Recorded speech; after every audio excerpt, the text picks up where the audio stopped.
우리가 기도할 때 저기 반주해 주신 분 기도를 열심히 우리가 집중할 수 있도록 애써 주셔서 감사합니다. 근데 동시에 반주해 주시면서도 마음으로 기도하고 계시죠? 절대 잊어버리지 마시고 함께 간절히 기도하셨으면 좋겠다라는 생각이 듭니다. 제가 그 피택자들한테는 따로 교육 때 말씀을 드리지 않았습니다만 과제물을 이렇게 쭉 읽어보면 이런 분들이 계셔요. 처음에 열정과 열심이 식어지는 이제 시기 지금 7개월째 들어갔습니다. 예상한 바대로 내는 그 장수도 점점 줄어들고 글자 수도 줄어들고 안에 이제 마음을 드러내기 시작을 했습니다. 왜 이렇게 힘든 일, 쓸데없는 일, 이렇게 은혜도 잘 받지 못한 걸 계속 하는지 모르겠습니다라고 전에는 감히 그런 걸 쓰지 않으시다가 이제는 표출하시게 되지요. 왜 이것을 하게 했을까요? 이제 우리가 훈련과 교육을 나눠서 주일 오전, 오후, 수요, 금요 기도회는 훈련입니다. 이건 필히 하셔야 되고, 제가 한 달에 한 2번, 3번 하는 교육은 오시면 감사, 안 오셔도 감사, 이런 마음으로 하고 있습니다만 필히 훈련을 왜 하라 했을까요? 하나님의 뜻을 깨닫고 알아도 관습, 습관 이기기가 굉장히 어렵습니다. 예수님께서 여러분 제자들을 얼마 동안 함께 하시면서 훈련을 시키셨죠? 최소 3년 이상입니다. 최고의 스승 밑에서 우리 인간은 육체적인 관습 습관을 뛰어넘고 영적인 습관으로 바꿀 수 있는 최소한의 시기가 여러분 3년이라는 것 기억하셔야 됩니다. 사실 6개월에서 1년으로 늘렸습니다만 제 속으로는 어림없다 속으로 생각하고 있습니다. 1년 지나고 다시 풀어서 괜찮다면 여러분 원상태로 돌아갑니다. 3년이에요. 3년. 3년도 사실은 예수님이 십자가에 못 박혀 죽으시자 어떻게 됐어요? 다 각기 고향으로 돌아갑니다. 3년에 무익했다고 생각하는 실패했던 훈련이 성령의 역사와 함께 결합이 되었을 때 그제서야 이 훈련이 빛을 발합니다. 만약에 3년의 훈련이 없이 마가의 다락방에서 사도행전 2장에 나온 것처럼 성령으로 충만하게 되면 여러분 사도의 직분을 감당할 수 있었을까요? 없었을까요? 불가능했습니다. 성령의 역사가 우리 안에서 강력하게 일어나도 믿음의 순종이 뒷받침되지 아니하면 능력 있는 하나님이 무능한 우리의 죄로 여러분 무력화돼 버립니다. 그래서 항상 하나님은 예수 그리스도는 내 믿음대로 될지어다라고 하는 이 믿음은 여러분 생각으로만 되는 것은 아닙니다. 3년의 훈련이라는 게 인간적으로만 했을 때는 실패가 되는데 성령과 더불어 이것이 결합하면 강력한 진을 파하는 힘이 됩니다. 그래서 꼭 하셔야 돼요. 갈수록 훈련의 기간을 저는 늘리고 싶어요. 여기 피택 되신 분들 점점 숫자가 7개월째 되면서 줄어드는데 여러분 육신의 힘이 다할 때예요. 여러분 항상 은혜 받지 않습니다. 예배 드릴 때, 기도할 때, 말씀 볼 때. 그래도 계속해서 해야 됩니다. 마치 군인이 전쟁에 나가기 전에 끊임없이 먹는 것, 자는 것, 쉬는 것을 훈련받듯이 여러분 전쟁이 되기 전에 훈련이 돼야 전쟁 때 쓰임을 받고 그 훈련의 빛을 발하잖아요. 저와 여러분이 말씀 보는 것, 기도하는 것, 예배 드리는 것에 훈련되어 있지 아니하면 어느 순간 한순간에 무너집니다. 그리고 순식간에 포기가 돼버립니다. 이게 무익하지 않게 하기 위해서는 인간이기 때문에, 그것도 그냥 인간이 아니에요. 타락한 본성을 가지고 있는 거듭난 인간이기 때문에 기본적으로 예수님이 3년을 시키신 거예요. 제자 훈련의 관점에서는 기본이 3년이에요. 이걸 알고 계셔야 됩니다. 참 1년밖에 안 하는데 저는 여기 피택 되신 분들 3년을 지켜볼 겁니다. 3년을 하셔야 돼요. 그러면 여러분 그 다음부터는 성령의 역사와 함께 영적 습관이 생겨서 굉장히 수월하게 진행이 됩니다. 꼭 기억하십시오.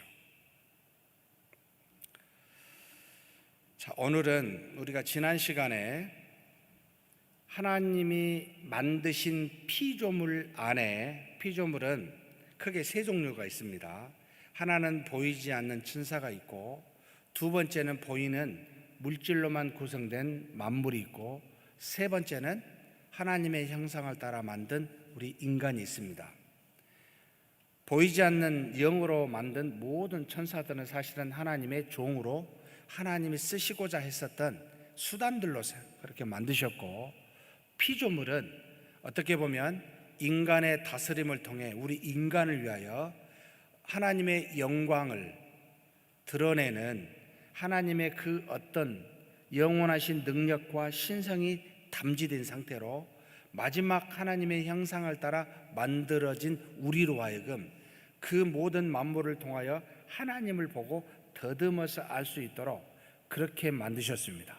그래서 하나님이 만드신 모든 피조물은 하나님이 그 어떤 것을 담지하고 있는데, 그 중에 가장 하나님을 닮은 존재가 누구지요? 바로 우리입니다. 그래서 유일하게 하나님과, 영신 하나님과 영적 연합을 이루어 교통함으로 하나님의 뜻이 무엇인지를 분별하고 하나님과 서로 소통하며 인격적 교통을 나눌 수 있는 유일한 존재, 바로 우리 인간입니다.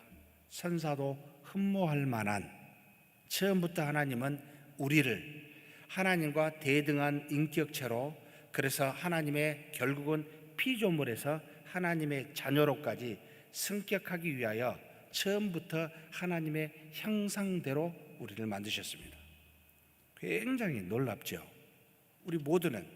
그래서 전부 다 우리는 타락하기 전이었다면 우리는 전부가 다 하나님을 확실하게 알고 깨달을 수 있는 그런 존재가 되었는데, 오늘 보니까 7강 제4장에서는 죄악으로 말미암아 하나님을 알 만한 지식들이 무지와 악의로 변질되어 버렸습니다 라는 거예요.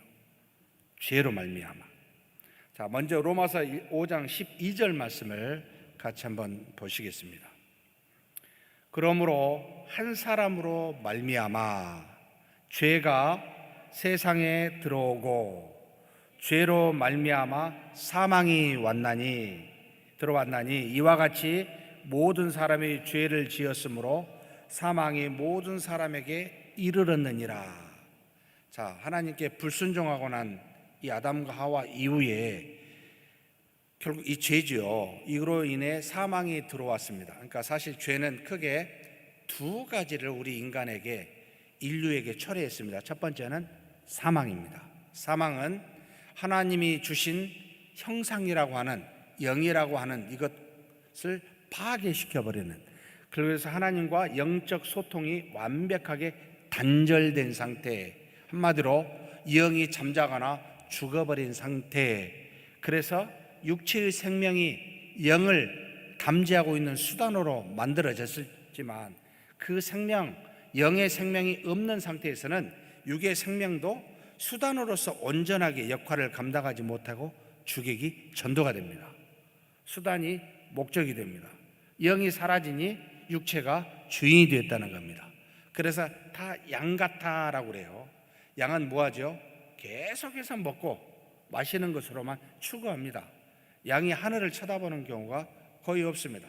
바닥만 쳐다보고 자기의 배를 신으로 삼고, 신으로 여기지도 않지만 계속해서 배를 채우는 일에 집중하게 되는, 육체의 소욕에 따라 육체의 쾌락을 즐기게 가는 그와 같은 존재가, 고상한 인간이 완벽하게 동물과 같이 바뀌어진 상태, 이게 바로 사망의 열매들입니다. 기가 막힙니다.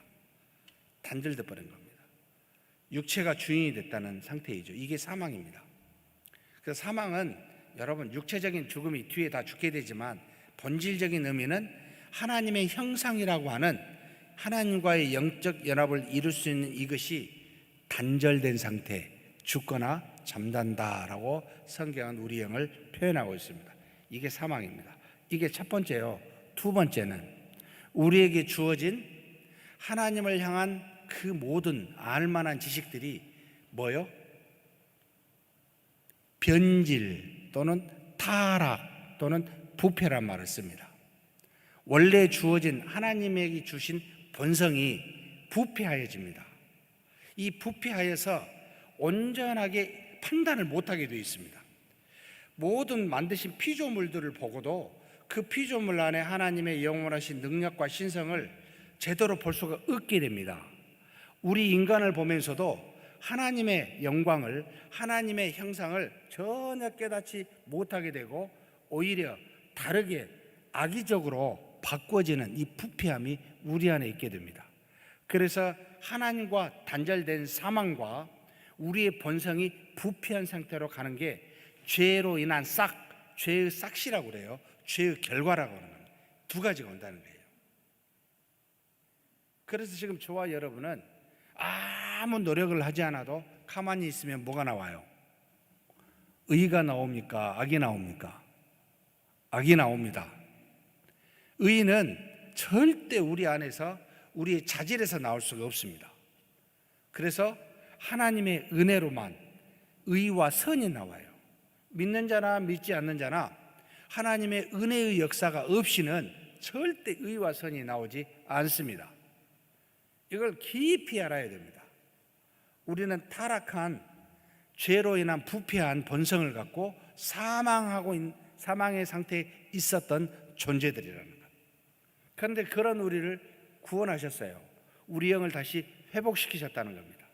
그럼에도 불구하고 여전히 부패한 본성은 이 습관을 따라 육체의 소욕을 추구해가는 것이 아직도 남아있어서 내 안에 계신 성령의 역사로 그분이 주시는 믿음을 따라 육체의 소욕을 성령의 소욕으로 이기라고, 이것이 바로 신앙생활이라고 우리에게 가르칩니다. 저와 여러분이 가만히 있으면 절대 의가 안 나타납니다. 믿음으로 해야, 믿음의 역사가 있어야 하나님을 기쁘시게 할 만한 어떤 것들이 나옵니다. 교회를 오래 다녔다는 말은 이 믿음의 습관들이 많았다라고 하는 전제를 말할 때 그제서야 교회 생활을 하면 의를 행합니다라고 말할 수 있지, 여러분 믿음이 없다면 아무 의미가 없어요. 교회 100년, 1000년, 만년을 다니는 의미가 없어요. 그래서 모든 것을 믿음으로 행해야 되는 의무가 우리 안에 있습니다. 로마서 6장 23절 같이 한번 읽겠습니다. 죄의 싹은 사망이요 하나님의 은사는 그리스도 예수 우리 주 안에 있는 영생이니라. 죄의 싹이 뭐라고요? 사망이라고요. 우리는 사망의 맛이 무엇인지를 너무나 잘 압니다. 죄를 지어보면 금방 알죠. 죄를 짓자마자 무슨 생각이 들죠? 하나님이 나와 멀어져 있다는 것, 단절되어 있다는 느낌을 받아요. 그리고 내 자신이 비참하다는 걸 느껴요. 더럽다는 걸 느껴요. 악하다는 걸 느끼게 됩니다. 사망의 맛을 죄는 반드시 느끼게 되어 있습니다. 신자랄지라도 이 사망의 맛을 보고 그걸 알게 하심으로 우리로 모여 죄로부터 돌이켜 회개하라고, 하나님이 그렇게 간접적으로 병이 들면 아파야 되잖아요. 죄를 지으면 더러운 맛을 느껴야 돼요. 이걸 통해서 돌이키라고 하는 하나님의 은혜가 있습니다. 죄를 지어도 여러분 그런 게 없다면 그거야말로 진짜 저주입니다. 아무 여러분 저주가 하나님이 우리에게 매질이 없으면 이거야말로 정말 돌이킬 수 없는 엄청난 저주입니다. 우리가 잘못하면, 자녀가 잘못한 부모가 매를 치듯이 사랑하기 때문에 하나님이 우리에게 그걸 돌이키라고 주시는 벌이 매가 있습니다. 얼마나 감사한지 모릅니다. 죄를 깨달으라는 게 있습니다. 죄의 삭은 사망이니까 너 사망에 가지 말라고. 계속 두게 되면 죄가 잉태해서 사망을 낳으니까 막으시는 하나님의 은혜라는 겁니다. 우리의 부패한 본성 때문에 무슨 현상이 일어났습니까? 로마서 1장 21절에서 23절에 너무나 잘 나타나 있습니다. 같이 한번 읽겠습니다.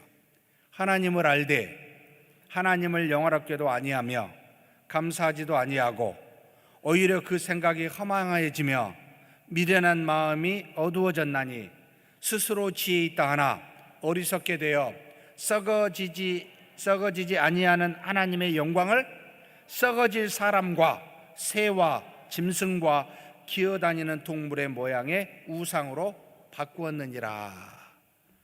여러분, 이 본성의 타락은, 본성의 부패는 하나님을 알아요. 아는 게 있어요. 그런데 하나님을 절대 영화롭게나 영광을 돌리지 않습니다. 감사하지도 않습니다. 그리고 생각이 허망해져서 미련한 마음으로 더욱더 어두워집니다. 그래서 스스로 지혜 있다 하지만 하나님을 모르는, 어리석기에 그지없는, 그래서 썩어질 것을 하나님으로 생각하고 그것으로 하나님이라고 생각하여 믿는, 우상을 만드는 우를 범한 것이 부패한 본성의 전형적인 모습이라고 바울은 우리에게 가르쳐 줍니다. 자, 그렇다면 지금 1권 4장에 대해서 쭉 한번 읽어보겠습니다. 이제 그러면 내용이 금방 쉽게 이해가 될 겁니다. 자, 동일한 지식이 일부는, 그러니까 동일한 지식은 하나님을 알만한 지식이 세상에도 있고 우리 안에도 있어요. 이 지식이 무지로, 일부는 무지로, 일부는 악의로 질식되거나 변질됩니다. 뭐 때문에? 죄 때문에. 자, 그러면 1권 4장 1절에 대해서 누구에게나 종교의 씨앗이 뿌려져 있으므로, 종교의 씨앗이라는 말은 하나님을 알만한 지식이 전부 다 있어요. 하나님이 창조하셨기 때문에 뿌려져 있으므로 아무도 무지를 변명하지 못하게 합니다. 그러니까 하나님이 없다라고 말할 수가 없어요. 어떤 누구도 그 하나님을 구체적으로는 모른대. 그래서 다른 것으로 만들어내지만, 수많은 종교를 잉태하기는 하지만, 그러나 신에 대한 존재를 거부하는 사람은 없다는 겁니다. 전부 알고 있다는 겁니다. 느끼고 있다는 겁니다. 배태된 지식, 하나님이 주신 하나님을 알만한 지식이죠. 이게 하나님이 우리 안에 자연적으로 배태하여 주신 지식입니다. 이걸 배양해 나가는 사람이 거의 없고 숙성시켜서 열매 맺는 사람은 아주 없다라고 말합니다.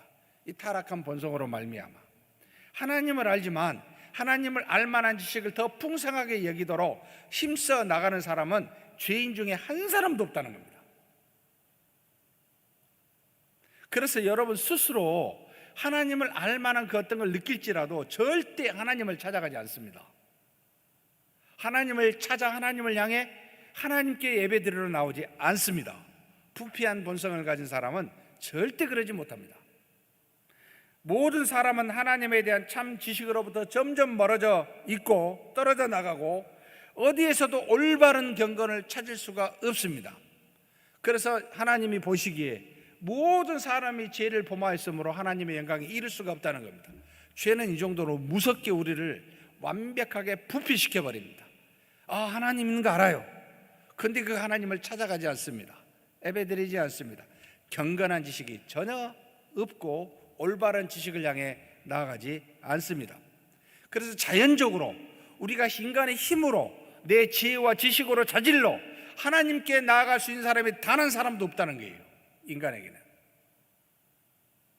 외적인 도움이 없이는, 누군가의 도와주지 아니하고서는, 이게 누구지요? 하나님입니다. 이걸 다른 말로 말하면 하나님이 은혜라고 말합니다. 이 하나님의 은혜가 없이는 결코 하나님을 찾아가지 않습니다. 열심히 막 방황하면 나온다고요? 방황하면 뭐가 나온지 아세요? 내가 굉장한 죄인이라는 것, 세상에는 도저히 소망이 없다는 것, 이 두 가지를 알아요. 방황하면. 근데 그것도 굉장히 소중해요. 내가 죄인이라는 걸 알았을 때, 세상이 너무나 악하다는 걸 알았을 때 무엇을 기대하니까? 이 방황이 뭔가를 더듬어 찾게 하려는 일종의 초등학문 같아요. 그것도 있어도 참 감사해요. 근데 이것도 없는 사람이 부직입니다. 올바른 경건은 여러분 인간의 자질에서 나오지 않습니다. 저와 여러분이 하나님을 알았고 그리스도를 믿었다고 한다면 절대 저와 여러분에게서 나온 게 아닙니다. 우리 자질에게서 나오지 않습니다. 그래서 하나님의 은혜라고 말합니다. 이걸 깊이 인식하지 않으면 자고하여 교만해져요. 그러니까 하나님 없이도 믿는다고 생각할 수 있는 사람들이 돼버려요. 예배를 안 드려도 괜찮다고 생각하는 사람이 돼요. 집에서도 얼마든지 믿고 할 수 있다고 교만한 생각을 합니다. 정말 웃긴 이야기입니다. 너무나 자신을 모릅니다. 인간의 타락을 너무나 모릅니다. 그 타락으로 인한 사망을 깊이 맛보았을 때 알아요. 여러분, 사망이요 굉장히 유익합니다. 우리 자신에 대한 본질을 완벽하게 깨닫게 합니다. 저와 여러분이 불가항력적 상황을 만났을 때 우리가 인간의 힘으로 뭔가를 할 수 없다는 것이 느꼈을 때가 굉장히 은혜로운 시기예요. 인간의 힘으로 치유할 수 없는 질병을 걸렸을 때, 또는 어떤 엄청난 환경을 만났을 때, 그때 알아요. 내가 이렇게 무능한 존재인가, 무지한 존재인가, 악한 존재인가, 이걸 알게 하신 것은 하나님이십니다. 그럴 때 더듬어요. 그럴 때 입에서 자동적으로 나오는 단식이 있죠. 도와주세요. 더듬어 찾게 합니다. 하나님의 은혜를요. 종교의 씨앗이라고는 배태된 게 안에 있지만 경건의 진리까지 인도하지 못한다는 것. 타락한 이후에 어느 누구도 합당한 예배를 드릴 수가 없었습니다. 부패와 사악한 자신으로부터 결코 자유롭지 못하기 때문에 우리는 하나님의 뜻에 합당하게 예배 드릴 수가 없었습니다. 그래서 우리에게 참 경건에 이르는 지식, 하나님이 계시하여 주신 말씀입니다. 이걸 통해서만 가능합니다.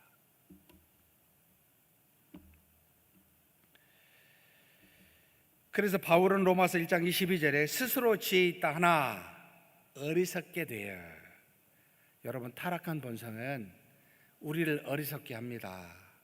그리고 우리는 스스로 지혜로울 수가 없다는 것을 하나님을 통해서만 알게 됩니다. 자, 그렇다면 4장 2절은 하나님을 안다고 하면서도 그의 능력을 외면하고 그의 영광을 헛되게 여깁니다. 이게 뭐냐면 죄로부터 나오는 생각들인데요. 하나님을 안다고 하면서도 하나님의 심판과 섭리를 제거하여 하나님은 하늘에 쉬고 계시도록 가두어두는 생각, 신앙을 갖게 돼요. 많은 신앙인들 중에, 교인 중에 우리 교인들도 있을 거예요. 하나님은 저 하늘에만 계셔요. 이 신론입니다. 모든 이 땅의 일은 내가 아는 거예요. 하나님이 섭리해서 다 하신 게 아니라고 생각해요. 내 뜻에 따라, 내 결정에 따라 이루어진 것이라고 굉장히 많은 분들이 착각합니다. 하나님은 가두어 놓습니다. 하늘에. 그 섭리는 없어요. 내가 아는 것이에요. 모든 것은 나의 결정에 내 손에 있다고 생각하고 내가 인생의 주인이라고 여깁니다. 이게 여러분 부패한 본성에서 나오는 생각들이에요. 옛 습관을 따라 육체가를 가진 내가 주인이라는 거예요. 이게 수단이라고 여기지 않습니다. 하나님의 형상을 가진 내 안에 있는 영이 주인이라는 생각을 하지 않습니다. 성령이 내 안에 오셔서 마음에 있는 나의 영과 연합하여 하나님의 뜻을 분별하고 성령의 소유로 살도록 인도하고 계시는데, 이 습관에 따라 아직도 내 육체의 소욕에 따라 이게 주인이 되어 내 영의 속사람의 소욕을 여러분 눌러버리는 겁니다. 그래서 주인은 인생에 납니다. 인간은 위대합니다. 뭐든지 할 수 있습니다. 때로는 반대로 현실을 보십시오. 도저히 안 됩니다. 육체적으로 이걸 어떻게 가능합니까? 생각에 돈도 없고 사람도 없고 무슨 일인지 두 가지가 필요한데 이거 없으면 안 되잖아요. 전부가 다 육체가 인생의 주인이 되어 있습니다. 가만히 이렇게 들어보면 그 기준이 다 거기에 있습니다. 이게 부패한 본성에서 나오는 생각들이라는 거예요. 여러분, 이걸 알아야 돼요.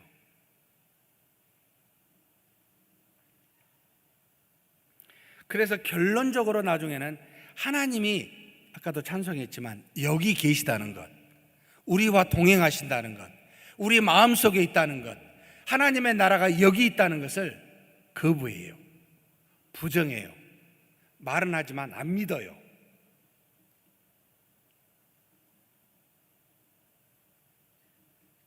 신비주의자들은 뒤에도 나옵니다만 이제 반대를 해요.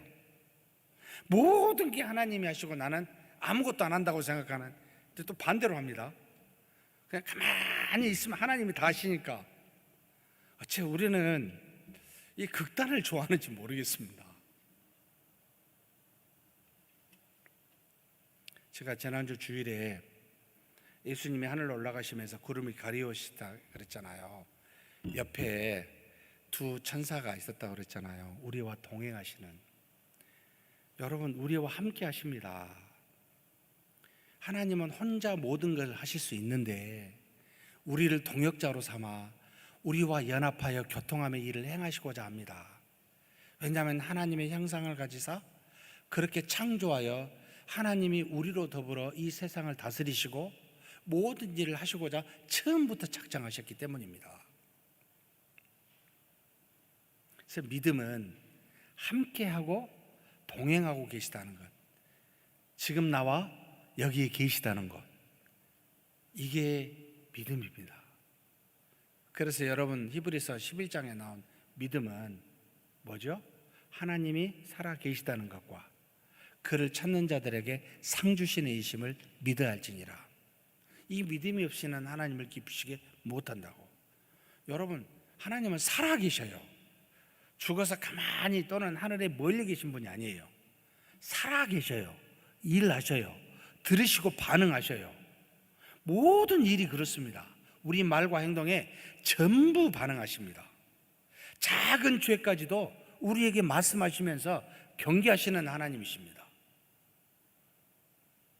그러니 눈을 뜨고 귀를 열면 여러분 보입니다. 들립니다. 만져집니다. 동행하시는 하나님이. 이게 신앙생활이에요. 그러면 누구의 말에 귀를 기울이겠습니까? 사람의 말에 귀를 기울이겠습니까? 살아계셔서 역사하시는 하나님의 말씀에 귀를 기울이겠습니까? 말씀은 성경에만 있는 게 아니에요. 우리와 함께 있습니다. 작은 영역에서부터. 여러분, 오히려 큰 일은 훨씬 듣기가 좋아요. 아주 세밀한 것에서부터. 오죽했으면 엘리야 선지자에게 세미한 음성으로 계시다고 하셨겠어요. 지진도 큰 무슨 태풍도 아니고 세미한 음성은 작은 것에서 다 말씀하신다는 거예요. 근데 여기를 되게 무시하기가 쉽잖아요. 여러분 들으십시오.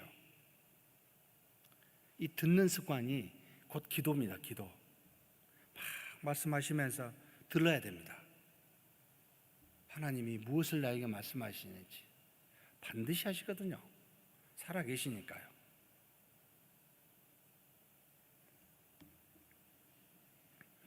불경건한 사람들은 그들의 눈에 하나님에 대한 두려움이 없습니다. 멀리 계시니까, 지금은 주인이 나니까, 내가 주가 나니까 하나님에 대한 경외의 마음이 없어요. 두려워하지 않아요. 여러분 옆에서 말씀하시고 죄에 대해서 즉각 말씀하시고 모든 걸 보고 계신다 그러면 여러분 얼마나 살떨립니까? 신이 옆에 계시는데. 완전히 차이가 있습니다. 그래서 자기 악행을요 자화자찬해요. 오히려 방자에 행한다고 칼빈이 말하는데 자화자찬합니다. 악행을 오히려 악행을 드러내도 부끄럽지 않습니다. 여러분, 우리가 뭘 잘못하면 뭔가 좀 찔리는 게 있어야 되잖아요. 그게 맞잖아요.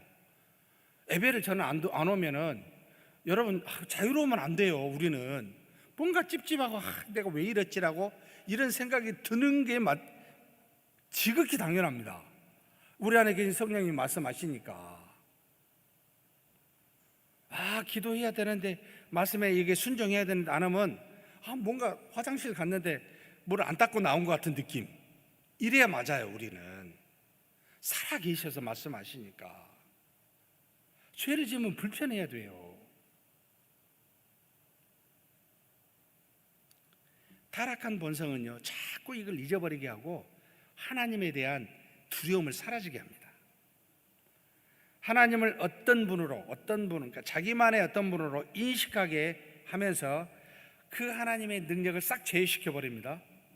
그러니까 이제 우리가 많은 신앙인들 중에 하나님의 상이 있어요. 다 이렇게 가만히 들으면 경험한 하나님에 대한 상이 있는데, 이 상 중에 우리가 타락한 본성을 가지고 그것에 따라 믿게 되면 하나님의 능력을 쏙 빼고 믿습니다.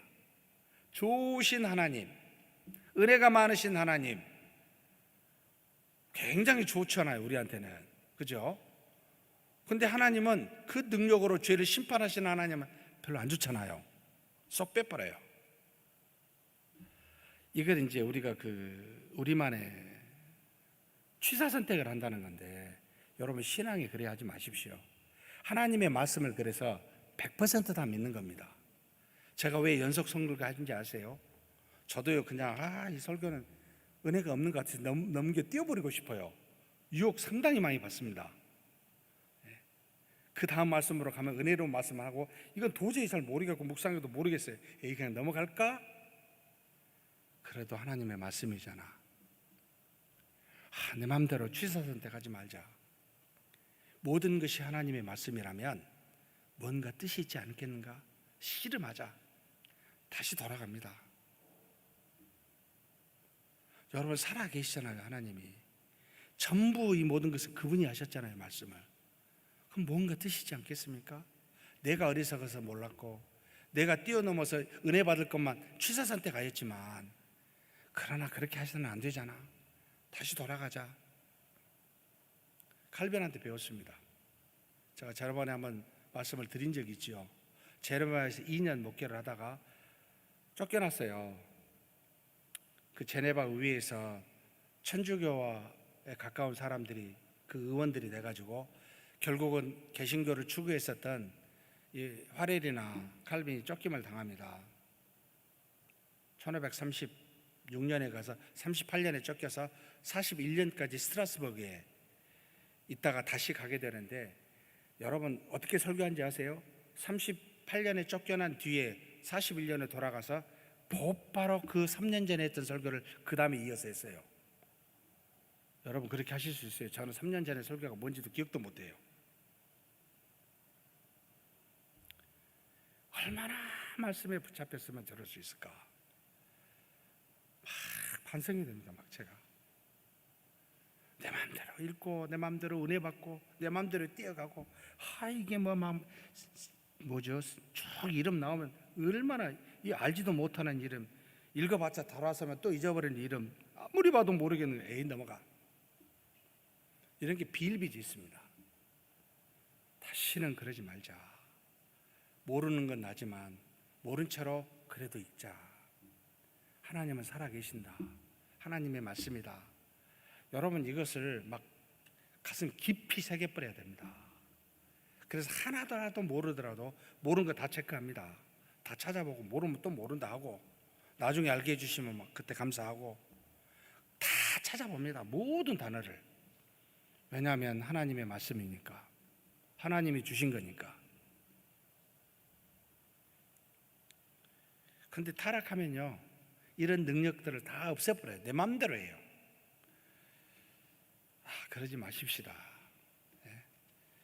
믿음도 똑바로 가집시다. 우리 마음대로 믿지 맙시다. 하나님에 대한 두려움이 없는 그들의 행위는 하나님이 그들을 심판대로 이끄는 동안 그들이 가진 그 어리석음은 결코 힘을 쓰지 못한다고 분명하게 말합니다. 우리가 가지고 있는 어떤 지혜와 지식으로도 하나님의 심판대로 가는 데 있어서 여러분 그걸 막지 못해요. 우리가 가진 지혜와 지식을 가지고 하나님의 능력을 뛰어넘을 수가 없어요. 반드시 심판대 앞에 섭니다. 피할 수가 없습니다. 죄에 대한 심판은 그리스도의 속량으로 받지 않겠지만 하나님이 의로 주신 수많은 사명에 대한 심판은 받습니다. 몇 달란트를 받았는지 저와 여러분 각자가 다르고 그 모든 사명이 전부 다 다르겠지만 여러분 그것 계산하십니다. 너 그거 어떻게 했니? 여러분 이때 어떻게 하시겠어요? 그분이 일구이연 하신 분이 아니시잖아요. 우리가 두 번 사는 이 땅의 인생이 아니잖아요. 시간은 급히 갑니다. 속히 갑니다. 저는 이걸 말씀드리지 않을 수가 없습니다. 왜냐하면 나중에 한 번도 들어보지 못했다고 여러분 항변하지 마십시오. 말씀에 대해 있고 제가 분명히 말씀을 드렸습니다. 이거 생각하면요, 지금 저와 여러분이 이 땅에서 중요하다는 게 아무것도 안 돼버려요. 먹고 살기 위해서 열심히 일을 쓰지만 결과적으로 보니까 다 썩어 없어질 것들이었고 내게 남는 것이 무엇이지? 라고 하는 회한이 반드시 들게 될 겁니다. 그 전에 여러분 그분의 말씀을 들으십시오. 뭐라고 하시는지를 그분이 말씀하셔요. 그리고 우리에게 말씀하신 약속이 있잖아요. 야, 그의 나라와 의의를 구하면 내가 이 모든 걸 더해 주겠다. 우리 보고 그 일을 하지 말라는 게 아니에요. 우리를 통해서 하나님이 주시고자 하는 것들이 있어요. 우리가 생각지 못하는 것들을 반드시 주셔요. 근데 우리는 그게 계속 못 믿습니다. 우리 타락한 본성 때문에. 인생의 주인이 나고 모든 게 내가 행하니까 내가 안 하는데 무슨 일이 일어날까라고 여러분 생각하지만 여러분 그분이 능력이 많으시다니까요. 능력이 있으시다니까요. 제가 대학생에게 우리 교회에 열심히 있는 공부를 열심히 할 때 이런 고민을 해요. 교회 열심히 하면 공부를 못 하잖아요. 우리에게 주어진 시간은 똑같이 24시간인데 교회 시간을 많이 낸 만큼 내가 공부를 못 하는데 목사님 어떻게 해야 됩니까? 저한테 묻더라고요. 우리에게 주어진 시간이 다 똑같이 24시간인데 하나님의 능력을 가진 자는 1시간을 공부한 사람하고 1시간을 공부해도 10시간을 공부한 사람과 집중력이 다르다. 주신 지혜와 능력이 있다. 그걸 한번 경험해봐라.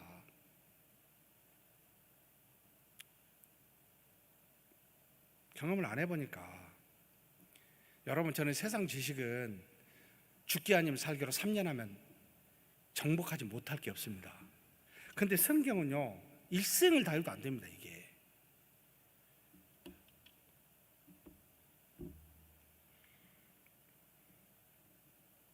반드시 하나님이 이루시게 합니다. 그분은 능히 많으십니다. 경험을 해야 돼요. 하나님을 아는 지식을 말하지만 하나님을 잊어버리는 망각이 이 타락한 본성을 가진 사람들에게 계속해서 망각하게 합니다. 거기에 붙잡혀 있으면 여러분 그 망각에서 벗어나야 됩니다. 불경건한 사람은 하나님의 말씀에 순응해야 한다는 점과 하나님은 영원한 동일하신 분이라는 것과 각자의 정욕에 따라 각기 다른 하나님으로 계시지 않는다는 것을 유의하지 않습니다. 칼빈이 지금 세 가지를 타락한 본성을 가진 사람의 모습을 말했는데 말씀에 순종하지 않고요, 하나님이 영원히 동일하시다는 걸 잊어버리고요, 그리고 우리가 각기 하나님을 다르게 경험할지라도 하나님은 오직 유일하신 한 분이라는 것을 잊어버려요. 유의하지 않아요. 그러면서 스스로 만든 의식으로 우상을 구원해냅니다. 여러분 우상은 교회 밖에 없습니다. 하나님을 아는 사람이 하나님을 대신해서 그 무엇으로 우상을 만드는데 이게 다 우리의 타락한 본성에서 나와요. 사람입니까? 돈입니까? 명예입니까? 인기입니까? 교회 안에서요. 하나님의 자리에 다른 것을 만들어내면 전부 우상이 됩니다. 자기 경험이 될 수도 있습니다. 여러분 절대 그렇게 해서는 안 됩니다. 하나님을 하나님의 자리에 두고 우리를 우리 자리에 두어야 합니다. 하나님을 우리의 하나님으로 두고 우리는 하나님의 백성의 자리에 두어야 됩니다. 이게 본분입니다. 사람이 하나님을 떠난 순간 우리는 어쩔 수 없이 가증스러운 우상 외에는 아무것도 남지 않게 됩니다. 우리는 하나님을 없애면은 그 자리에요 반드시 그 무엇을 두게 돼 있어요. 이게 바로 하나님의 형상을 따라 하나님을 아는 지식을 가진 사람들에게 일어난 현상인데 이걸 없앨 수가 없어요. 그래서 하나님이 아니면 다른 걸 두게 돼 있어요. 그러므로 하나님이 주신 말씀, 이 진리와 결합되지 않으면 어떤 종교도 하나님의 뜻에 합당하지 않습니다. 이걸 아셔야 됩니다. 마지막 4장 4절, 하나님을 아는 지식의 삼광조차도 죄악과 위선으로 질식시켜버립니다. 불경건한 사람들은 마지못해서나 끌려오기 전에는 절대로 하나님께 나아가지 못합니다. 결국 외부의 도움이 없이는 우리 타락한 본성을 가진 사람은 스스로 하나님께 나아갈 수가 없다는 겁니다. 하나님에 대한 자발적인 두려움이 스며들지 아니하면 하나님의 심판으로 말미암아 뒤틀어 놓은 노예적이고 강제적인 두려움을 갖게 됩니다. 그러니까 우리는 하나님을 믿고 하나님을 알게 되면 거기에 대한 자발적인 경외가 나오는데 이것이 않게 되면 심판으로 인한, 죄로 인한 강제적이고 노예적인 두려움을 갖게 돼 있어요. 그래서 하나님을 모르는 사람은 다 두려워요. 그 무엇인가에 두려워요. 죽음에 대한 두려움도 있을 뿐만 아니라 자기 삶이 이 땅에서 아무리 심판을 받지 않을지라도, 죄를 아무리 지어도 하나님에 대한 심판이 없다 할지라도 두려움을 갖게 되어 있습니다. 어쩔 수가 없습니다, 우리 인간은. 그래서 불경건한 사람들이 가지고 있는 헛된 경건은 전부 다 종교의 그림자다라고 말합니다. 참 종교가 아니고 그림자로서만 갖고 있어요. 오직 종교는 참된 경건으로부터 태어납니다. 곧 바른 기독교는, 바른 신자는 무엇으로부터 태어난다고요? 참된 경건으로부터, 진리에 따라 나오는 참된 경건으로부터 태어납니다. 왜 말씀이 강조되는지 알겠죠? 우리의 본성으로는, 타락한 본성으로는 절대로 바르게 믿을 수가 없기 때문입니다. 그래서 아무리 위선자들은요, 경건을 추구하고자 해도 멀리 피하고 싶었던 하나님과 가까이 있는 어떤 형태의 모습만 보이지 진실된 교통이 안 됩니다.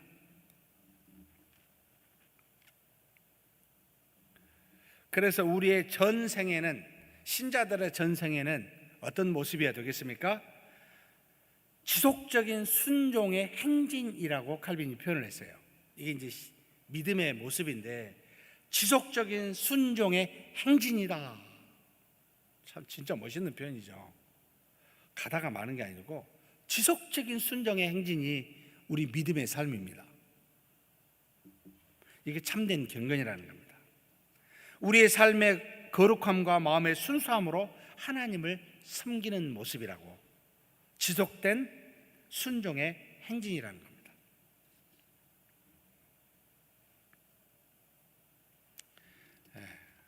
정리해 볼까요? 한번 그 PPT 한번 보여주시겠습니까? 4장. 자, 초록색 한번 읽겠습니다. 죄악으로, 파란색입니다. 죄송합니다. 초록색이라 그래서 파란색 한번 읽겠습니다. 죄악으로 말미암아 무지와 악의로 변질된 하나님을 아는 지식, 이게 바로 4장에 나와 있는 내용입니다. 자, 1절 한번 보여주시겠습니까? 자, 1번 같이 읽겠습니다. 타락한 인류는 하나님을 쉬고 계신 분으로 여기고 끝내 하나님의 존재를 부인하는 데 이릅니다. 자, 그 밑에 본성의 빛, 심장에서 배태된 지식, 각자에게 고유하게 부여된 지식, 본성에 따라 저절로 부여되는 하나님에 대한 모든 기억을 배척합니다. 그러니까 하나님을 아는 지식을 본성의 빛, 심장에서 배태된 지식, 각자에게 고유하게 부여된 지식, 이게 전부 다 우리의 하나님의 형상이라고 하는 것에 여러분 주신 하나님을 아는 지식이 우리 모두에게 있었다는 거예요. 그런데 죄악은 이 모든 기억을 배척시켜요. 잊어버리게 해요. 그 다음 2절 보겠습니다. 같이 읽겠습니다. 참 지식과 올바른 경건이 없이는 종교의 그림자만 남습니다. 종교는 경건으로부터만 태어납니다.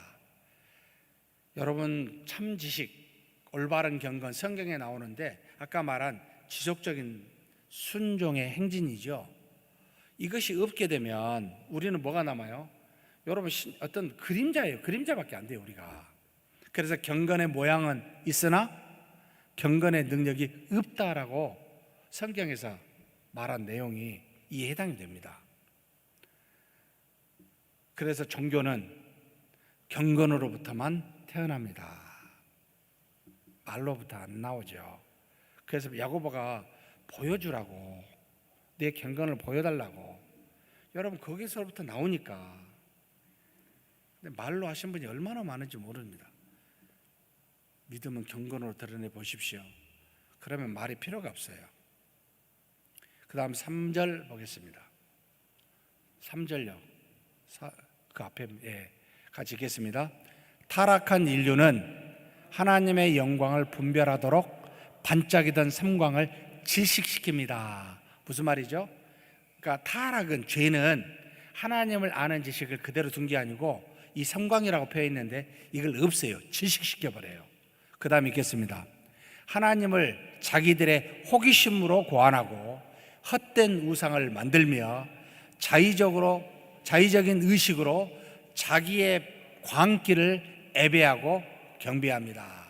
결국 죄는, 타락은 우리의 고안으로 우상을 만들게 하고 자의적인 의식으로 자신들이 원하는 대로 애배하고 경배하는 일에 이르게 한다는 겁니다.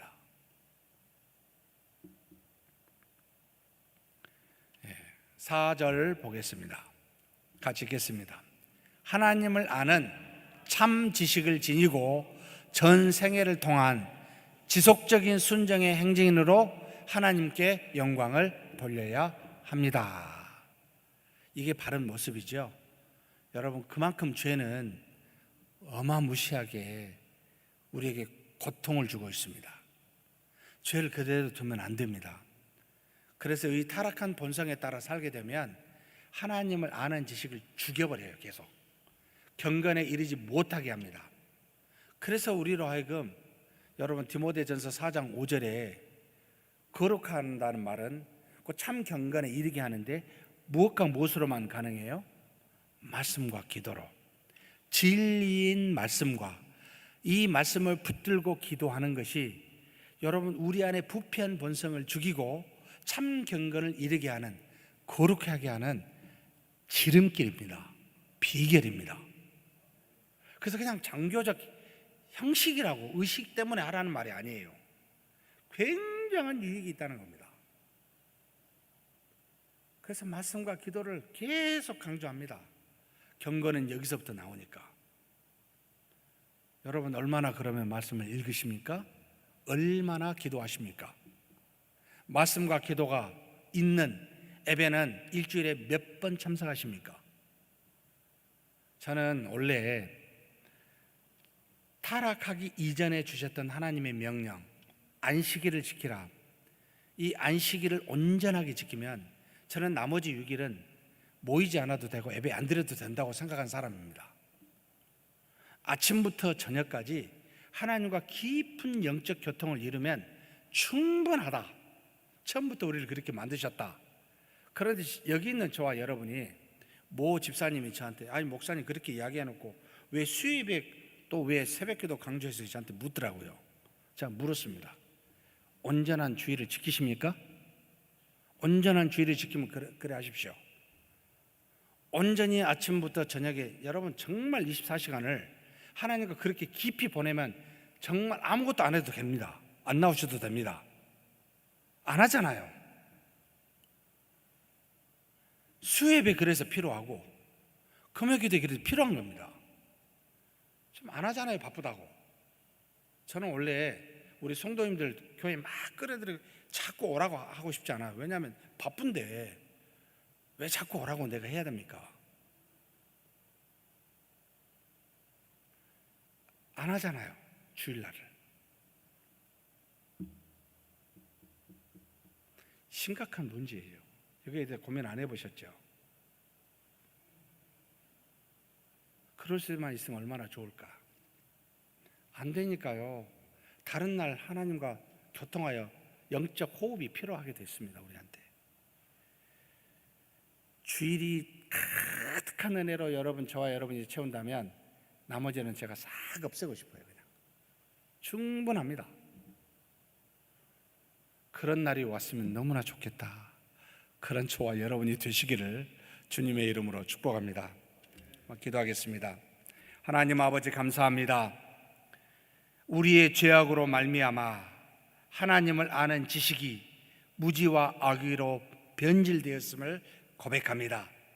하나님이 처음부터 빛의 삼광으로 하나님을 알만한 지식을 우리 모두에게 주셨는데, 우리의 타락한 본성으로 나온 죄가 이 모든 것들을 멀리하고 변질시켜 결국은 하나님을 믿지 아니하고 어떤 하나님, 우리가 아는 능력이 없고 하늘에만 있는 하나님으로 만들거나 하나님의 자리를 대신하여 우상으로 만들거나, 또는 우리가 하나님 앞에 무지한 모습으로 하나님의 뜻을 어기고 오히려 모든 죄를 범하는 그런 우리 인지를 돌아보게 하여 주옵소서.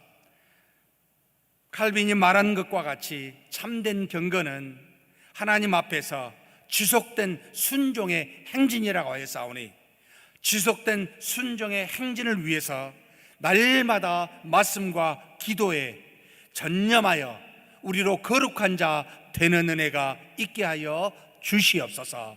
우리 주님 예수님의 이름으로 기도하옵나이다. 아멘. 우리 인도해 주신 하나님께 감사와 영광의 박수 올려드리겠습니다. 감사합니다. 수고하셨습니다.